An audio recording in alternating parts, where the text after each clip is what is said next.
to crack Sammy with a lesbian. And that means it's time for the Farce Side News with your hosts, Cameron and Julia.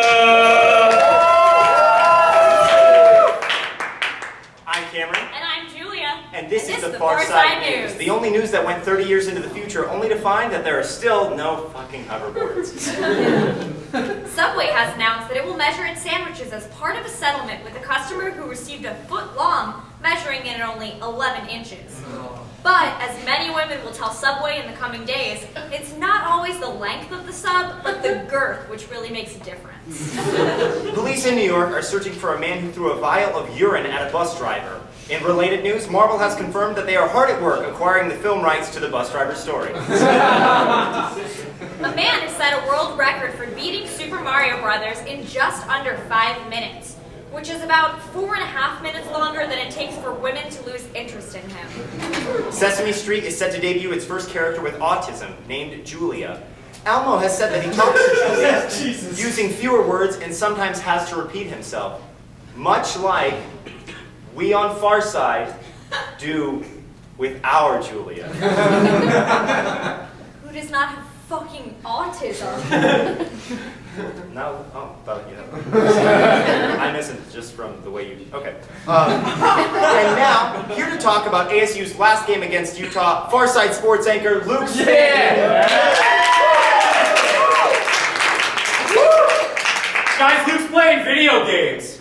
Well, can he come out? Or? Fuck off! I'm catching a zigzagoon! Luke Stan, everyone!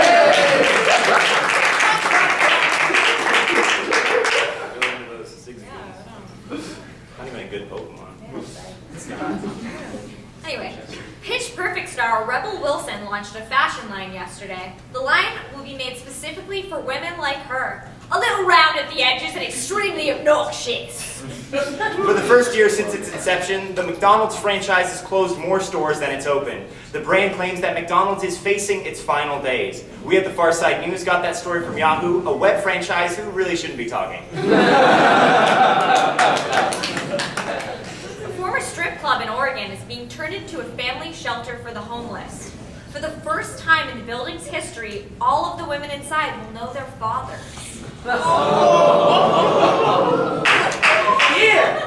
A study found that the louder a howler monkey is, the smaller his testicles are.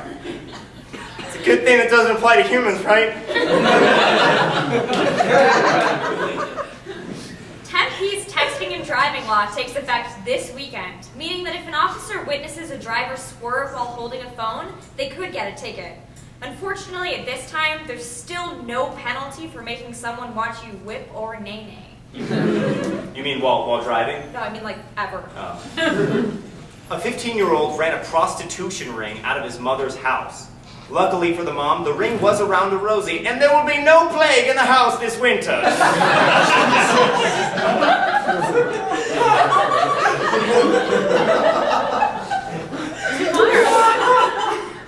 Tomorrow is the annual Phoenix Zombie Walk, but we'd like to emphasize that none of the zombies are real. Let's be honest though, you probably already knew that because in the event of an actual zombie apocalypse, not even zombies would be going to downtown Phoenix. You're not autistic? Or... I'm sorry. And that's the Farce Side News. And remember, they don't say it.